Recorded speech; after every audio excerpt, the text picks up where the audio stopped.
Welcome to the Bookworm Duo, where we explore a variety of books. Let's get started. Today, we are looking at a text that feels, honestly, a little haunting. It's immediate, it's about something we see every Sunday, but it's written from a perspective that assumes we're already dead. We're doing a deep dive into Football by Chuck Klosterman. It's a very strange feeling to read, you know? It's basically cultural anthropology, but the subject is us. Right. Yeah, it's like reading a study on some newly discovered tribe, and then you realize, oh, wait, that's me on the couch. Exactly. Right? And I think we have to start with the premise because it really sets the tone for everything else. Klosterman says very explicitly that he did not write this book for us. He wrote it for the unborn. Which is, I mean, it's a great hook, but it's also a necessary device for him. He's writing for people in the distant future, 100, maybe 200 years from now, who are going to look back at our time and have just absolutely no idea why Americans were so obsessively in love with this one sport. He treats us like we're the Romans at the Colosseum. Future historians looking at the ruins and just asking, why? Why did they do this? Why the face paint? Why were they screaming at that rectangle? That's it exactly. And he has to take that stance because if you're living inside the bubble right now, you really can't see the edges of it. The dominance of football it's statistically absurd. You can't comprehend how big it is until you sort of step outside. The numbers are staggering. I mean, I knew it was popular. Obviously, the Super Bowl is a huge deal. But the specific data he pulls about the monoculture, it's wild. It's the only monoculture we have left. In a world of algorithms, you know, your Netflix queue, my Spotify niche, football is the one thing everyone still shares. He points out that in 2023, 93 of the top 100 TV broadcasts in the entire country were NFL games. 93, that's not a sport, that's a utility. It's like saying 93 of the top 100 beverages consumed were water. It's just there. And it just kept growing. By 2025, the Super Bowl hit 137.7 million viewers. So Klosterman's whole thesis is that this incredible dominance is actually a sign that it's doomed. He's writing an obituary for a sport that is, right now, more alive than anything else in our culture. Which feels so counterintuitive. You know, you usually write the obituary after the patient dies. He's writing it while the patient is out winning a marathon. But, okay, he builds the argument piece by piece, starting with the nature of the game itself. This is chapter 1, right? The mediated experience. Right. This is where he brings in the petroleum engineering theory. I laughed out loud at this. You have to break this down for us because on the surface, comparing a sport to an oil rig just sounds ridiculous. It does, but it's about accessibility and scale. Klosterman argues that football is unique because you can't really play it, not in the way you play other sports. Okay. So if you love basketball, what do? I grab a ball, I go to a park, maybe my driveway, and I shoot hoops. Exactly. And the motion you're doing in your driveway is basically the same motion Steph Curry does in an arena. It scales. Basketball is like jazz. It's improvisational. You can do it alone. You can do it with friends. It's fluid. But you can't really do that with football. No. Klosterman has this great line about, you know, trying to get 10 of your friends together in a park to play real football. Not touch, not flag, but the actual game. Right. You can't simulate a pass rush. You can't have your 250-pound friend try to, tackle your other friend Steve without Steve ending up in an emergency room. Or you ending up in jail. Exactly. Real football needs so much infrastructure. Helmets, pads, referees, clocks, ambulances. That's the petroleum engineering comparison. It's about strict control, rehearsed violence. You can't just dabble in it in your backyard. So because we can't play it, we're all forced to be spectators, passive observers. It creates this distance. The vast majority of fans, like 99.9%, have no physical memory of what it feels like to be tackled by a pro. We're just consumers. And that leads to his next point. Football isn't just a sport that happens to be on TV. It is a sport made for TV. He calls it anti-hypnotic. I love that term. It was perfect, isn't it? Think about soccer. Soccer is hypnotic. It flows. The clock just keeps running. The camera pans back and forth. You can kind of zone out. Yeah, you can fold laundry while watching soccer and not miss a whole lot. But football is the complete opposite. It's jarring. It's something like 11 minutes of actual action spread out over a 3-hour broadcast. Right. But that structure is what makes it so addictive. You get 6 seconds of insane, complex violence. A car crash, basically. And then you get 40 seconds of analysis, replay, slow motion. It forces your brain to engage, then disengage, then re-engage. It's built for the modern attention span. You get a little burst of dopamine, then 40 seconds to check your phone, grab a chip, whatever, then another burst. And it allows for judgment. because the action stops. We all get to be the expert. We all get to be the judge. Was that a catch? Should he have thrown it there? We participate with our brains because we can't with our bodies. Speaking of judgment, we have to talk about the name. Yeah. Klosterman goes on this amazing rant about the word football. It's like a stand-up routine in the middle of a sociology book, but he makes a really good point. Oh, the corn on the cob theory? Yes. He says he got it from the comedian Mitch Hedberg. The idea is we don't call corn on the cob corn on the cob. That's just corn. That's the default state of corn.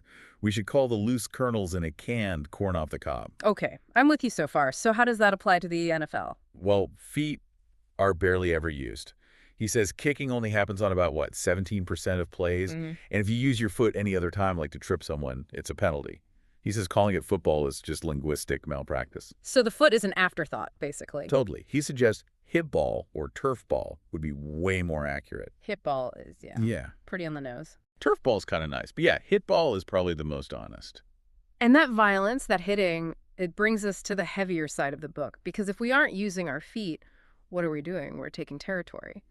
And that leads right into chapter 2, war. This is where that mirror of America idea really locks in.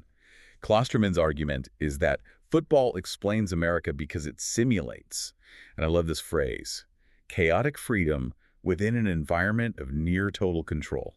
I mean, that sounds like a definition of American democracy itself, doesn't it? It really does. But the history he provides is fascinating. I'd never connected the invention of football directly to the Civil War. It's a really compelling theory. The game, in its earliest form, starts to pop up around 1869. Right after the war ends. Exactly. And the theory is that American society was genuinely worried that its young men would become soft without the experience of combat. So we stopped fighting each other, and we needed a new, organized way to inflict trauma on our youth. A little bit, yeah. You have Walter Camp, the so-called father of American football. The guy was apparently obsessed with Napoleon. He didn't want a fluid game like rugby. He wanted something that modeled military strategy, lines of engagement, flanking, specialized units. But Klosterman makes a really key distinction. He says it models ancient war, not modern war. Right. Modern war is drones and cyber attacks. It's distant. Football is primal. It's visceral. You line up across from your enemy, you physically hit them, and you take their land by force. It's conquest. And that, he argues, is why it resonates so deeply in the American psyche, this obsession with territory, with expansion. But what I found so powerful was how this military metaphor gets applied in small towns. Yeah. The story of Tyler Etheridge. Yeah, that was a tough section to read. For listeners who don't know, in some tiny rural towns, they play 6-man or 9-man football. It's this wild, high-scoring version of the game. And Tyler Etheridge was a god in that world. He broke every single record. He was the hero. But Klosterman uses his story to really pick apart that small-town myth. Exactly. The storybook narrative has a certain arc, right? The hero rises, leads the town to glory, the end. But real life keeps going. Etheridge becomes a youth minister, loses his job, and then, gets arrested for attacking the government.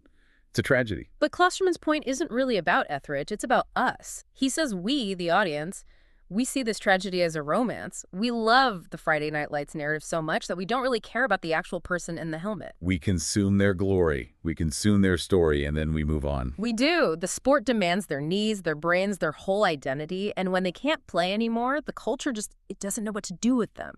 The myth is more important than the man. Klosterman even connects it to his own life, which was a nice touch. He played 9-man football in North Dakota. He wasn't a star or anything. He was the 5th best player on a 9-man team, I think was the quote. Yeah. And he tells this story about practicing punting all summer by just kicking a ball over a barn by himself. It's such a lonely American image. But he says even for him, the structure of the game, the discipline, the war, it shaped him.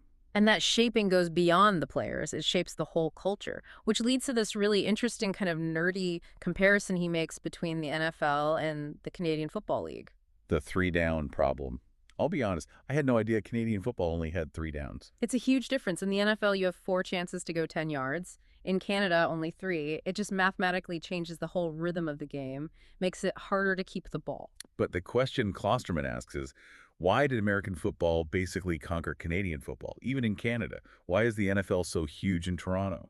He brings up Jared Diamond's guns, germs, and steel. He basically says it's a form of cultural imperialism. It's not that 4 downs is inherently better than 3. It's just that the dominant culture, the one with more money and more media power, it wins. The monoculture again. The NFL is just a juggernaut. And you can't talk about American culture, of course, without talking about race. Klosterman goes right there, and I really appreciated that he doesn't preach. He just sort of reports on how the sport processes it. Yeah, he goes all the way back to a 1989 documentary called Black Athletes, Fact and Fiction. Oof. The title alone makes you cringe now. It's incredibly uncomfortable to think about. It was all about biological arguments, fast twitch, muscle fibers, that kind of thing. It was mainstream then, but it looks very, very different today. But he uses that as a jumping off point to talk about Colin Kaepernick. And his take there was pretty nuanced. He says the protest itself morphed over time. It started as a specific comment on police brutality. Yes, but Klosterman's argument is that it transformed into something else. It became a requiem for Kaepernick's own career. The symbol became bigger than and disconnected from the original action. The whole argument became about the protest itself, not the reason for it. And here's the kicker. And this is maybe the most cynical but also most accurate point in the book. He argues that these controversies don't actually hurt the NFL. No, they help it. Explain that. Because common sense would say, scandal is bad for business. For most businesses, yeah. A restaurant has a scandal, you stop eating there. But the NFL isn't a restaurant. It's a reality show.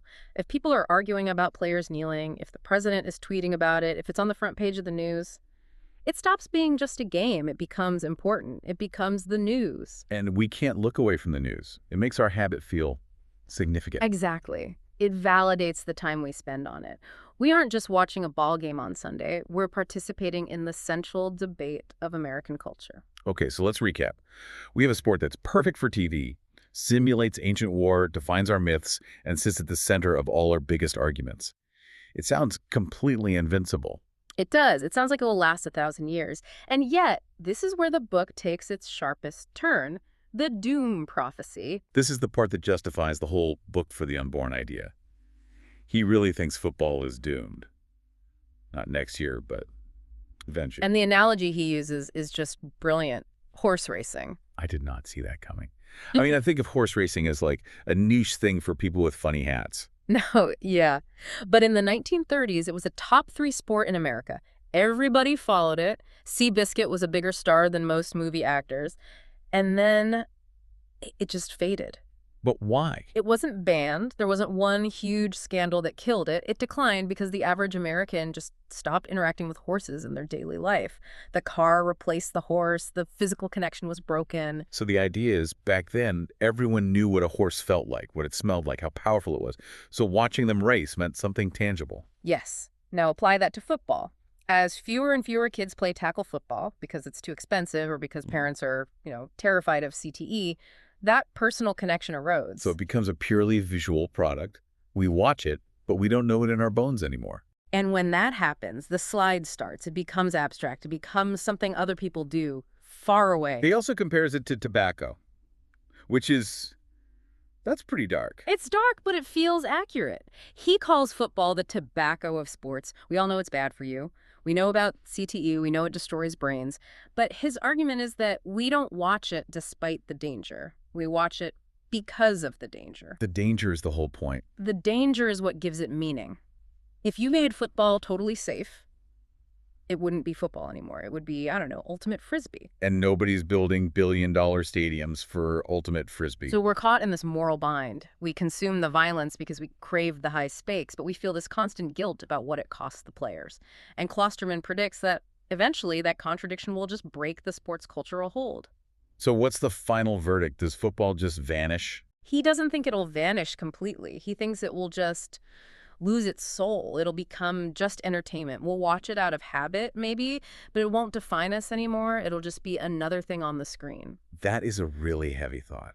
That something so massive, so profitable, can just be empty inside. And after all this, after all the analysis, Klosterman gives the sport a personal score. He rates it 53% good, 47% bad. Wow. That is a razor-thin margin. That is basically a coin flip. It is. But he says it's just enough to keep watching. And I think that perfectly sums up America's relationship with football. We know it's flawed, we know it's dangerous, we know it might be doomed, but that 53% just keeps us coming back every single Sunday. It's the relationship we can't quite quit. Not yet, anyway. So for those unborn readers, 100 years from now, Yeah. looking back at our crumbling stadiums, what's the final takeaway for them? I think it's that to understand America in our time, you can't just look at our politics or our art.